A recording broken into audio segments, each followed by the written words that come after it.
Hey all, welcome back to my YouTube channel Krishna's Fusion and Feast. അപ്പോൾ ഇന്നത്തെ video ഒരു high protein chicken സാലഡിൻ്റെ റെസിപ്പിയാണ്.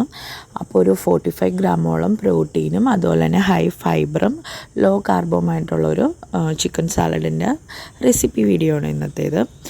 അപ്പോൾ ഇതൊരു കംപ്ലീറ്റ് മീലാണ്. വൺ ടൈം നമുക്ക് വെയിറ്റ് ലോസിനും അതുപോലെ തന്നെ വെയിറ്റ് ഗെയിനും വർക്കൗട്ട് ചെയ്യണവർക്കൊക്കെ ഒരേപോലെ കഴിക്കാൻ പറ്റുന്നൊരു സാലഡാണ്. അപ്പോൾ നമുക്ക് വീഡിയോയിലോട്ട് കിടക്കാം. അതിന് വേണ്ടിയിട്ട് ഒരു 200 ഗ്രാമോളം ചിക്കൻ ചെറുതായിട്ട് കട്ട് ചെയ്തതിലേക്ക് ഉപ്പും കുരുമുളക് പൊടിയും ഒരു ഹാഫ് ടേബിൾ സ്പൂണോളം കാശ്മീരി ചില്ലിയും അതുപോലെ തന്നെ ഒരു പിഞ്ചോളം ഗരം മസാലയും ഒരു ടേബിൾ സ്പൂൺ പുളിയില്ലാത്ത തൈരും ചേർത്ത് ചിക്കൻ നന്നായിട്ട് മാരിനേറ്റ് ചെയ്യാം. അതിന് ശേഷം നമുക്കൊരു 30 മിനിറ്റ്സ് റെസ്റ്റ് ചെയ്യാൻ വെക്കാം.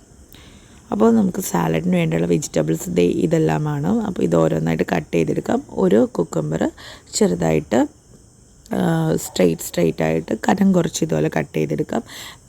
സാലഡിൻ്റെ മെയിൻ ഇമ്പോർട്ടൻ്റ് ആയിട്ടുള്ള ഒരു തിങ്ങാണ് വെജിറ്റബിൾസ് എങ്ങനെ കട്ട് ചെയ്യുക എന്നുള്ളത്.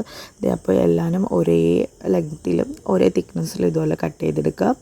അതുപോലെ ഒരു ഒണിയൻ കട്ട് ചെയ്ത് ആഡ് ചെയ്ത് കൊടുക്കാം. അതുപോലെ സെയിം പോലെ തന്നെ തക്കാളിയും കട്ട് ചെയ്തെടുക്കാം.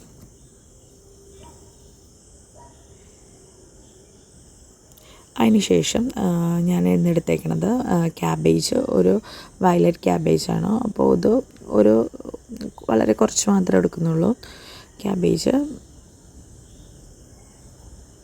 അതും ഇതുപോലെ സ്ട്രെയിറ്റ് ആയിട്ട് തന്നെ കട്ട് ചെയ്തെടുക്കാം. അതിന് ശേഷം ഒരു ചില്ലി ഉള്ളിൽ തരിയൊക്കെ കളഞ്ഞിട്ടെടുക്കാൻ പ്രത്യേകം ശ്രമിക്കണം, അല്ലെങ്കിൽ എരിവ് ഭയങ്കരമായിട്ട് കൂടും. അതും ചെറുതായിട്ട് ചോപ്പ് ചെയ്ത് ഇടാം. ഇനി നമുക്ക് സാലഡിൽ വേണ്ട ചിക്കൻ ഫ്രൈ ചെയ്യാൻ വേണ്ടിയിട്ട് സ്റ്റാർട്ട് ചെയ്യാം. അപ്പോൾ ഒലിവ് ഓയിലാണ് ചിക്കൻ തവ ഫ്രൈ ചെയ്യാൻ വേണ്ടിയിട്ട് എടുത്തേക്കുന്നത്. ഒരു ടേബിൾ സ്പൂണോളം മാത്രം എടുത്തിട്ടുള്ളൂ. പിന്നെ ഒരു ഫ്ലേവറിന് വേണ്ടിയിട്ട് കുറച്ച് ഗാർലിക് ചോപ്പ് ചെയ്തതും കൂടി ഇട്ട് കൊടുക്കുക. അതൊന്ന് ജസ്റ്റ് ഒന്ന് ഫ്രൈ ചെയ്ത ശേഷം ചിക്കൻ ആഡ് ചെയ്ത് കൊടുക്കാം. ചിക്കൻ തവ ഫ്രൈ ആണ് ചെയ്യേണ്ടത്. അത് ഒലിവ് ഓയിൽ ഉണ്ടെങ്കിൽ അത് തന്നെ യൂസ് ചെയ്യാൻ ശ്രമിക്കുക. ഡയറ്റ് ഫ്രണ്ട്ലി ആയിട്ടുള്ള ഒരു ഓയിലാണ് ഒലിവ് ഓയിൽ. ഇനി ഈ ഒരു പരിവാണ് വരെ ഫ്രൈ ചെയ്തെടുത്ത് മാറ്റി വെക്കാം. അതിന് ശേഷം നമ്മൾക്ക് ചിക്കൻ്റെ സാലഡിന് വേണ്ടിയിട്ടുള്ള ഡ്രസ്സിങ് ഉണ്ടാക്കാം. അപ്പോൾ ഒരു 50 ഗ്രാമോളം പനീർ എടുത്തിട്ടുണ്ട്. അപ്പോൾ 50 ഗ്രാം പനീറിൽ ഒരു 9 to 10 ഗ്രാമോളം പ്രോട്ടീൻ ഉണ്ട്. അതുപോലെ തന്നെ ഒരു 20 ഗ്രാം ആൽമണ്ട്സിൽ നിന്നും നമുക്കൊരു 10 ഗ്രാം പ്രോട്ടീനോളം കിട്ടും. അതുപോലെ ഒരു ഫ്ലേവറിന് വേണ്ടിയിട്ട് ഒരു ഗാർലിക്ക്, പിന്നെ കുറച്ച് ഒലിവ് ഓയിൽ, 2 ഉണക്കമുളക്, ഒരു ഹാഫ് ലെമൺ സ്ക്യൂസ് ചെയ്തത് എടുക്കുക, അതിൻ്റെ നീരെടുക്കാം. അതുപോലെ തന്നെ കുറച്ച് ഹണി, ഇതെല്ലാം ചേർത്ത് ജസ്റ്റ് നന്നായിട്ട് ബ്ലെൻഡ് ചെയ്ത് ഒരു സാലഡ് ഡ്രസ്സിങ് നമുക്ക് ഉണ്ടാക്കിയെടുക്കാം. അതിന് ശേഷം നമുക്ക് സാലഡ് മിക്സ് ചെയ്യാൻ സ്റ്റാർട്ട് ചെയ്യാം. അപ്പോൾ ഇത് കട്ട് ചെയ്ത് വെച്ചേക്കണ വെജിറ്റബിൾസിലേക്ക് ചിക്കൻ ആഡ് ചെയ്ത് കൊടുക്കാം. ഗ്രാമോളം ചിക്കൻ്റെ ചെസ്റ്റ് മീറ്റാണ് എടുത്തേക്കണത്. അതിൽ നിന്നൊരു 54 ഗ്രാമോളം പ്രോട്ടീൻ കിട്ടും. അപ്പോൾ ഇത് 2 ആൾക്ക് കഴിക്കാനുള്ള ഒരു പോർഷൻ സൈസിലാണ് എല്ലാ ഇൻഗ്രീഡിയൻസും എടുത്തേക്കണത്. ഒരാൾക്കാണെങ്കിൽ ഇതിൻ്റെ ഹാഫ് പോർഷൻ എടുത്താൽ മതി. അപ്പോൾ ചിക്കനിൽ നിന്നും പനീറിൽ നിന്നും ആൽമണ്ടിൽ നിന്നായിട്ട് ഒരു 45 ഗ്രാമിന് എബോ പ്രോട്ടീൻ ഈ സാലഡിൽ നിന്ന് കിട്ടുന്നുണ്ട്. അതുപോലെ തന്നെ ഹൈ ഫൈബറും ലോ കാർബോമായിട്ടുള്ളൊരു സാലഡാണിത്.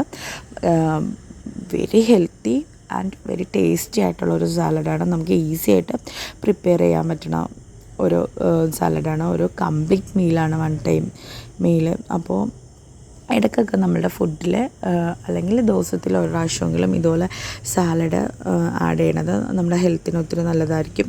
പ്രത്യേകിച്ച് ഫാറ്റി ലിവർ, ഹാർട്ടിൻ്റെ ഇഷ്യൂസൊക്കെ ഉള്ള ആൾക്കാർക്ക് ഒക്കെ പറ്റിയൊരു സാലഡാണ്. വെയിറ്റ് ലോസിനും വെയിറ്റ് ഗെയിനും ഒരേപോലെ യൂസ് ചെയ്യാൻ പറ്റിയ ഒരു സാലഡാണ്. അപ്പോൾ നമുക്ക് ഈസി ആയിട്ട് ഉണ്ടാക്കാനും പറ്റും.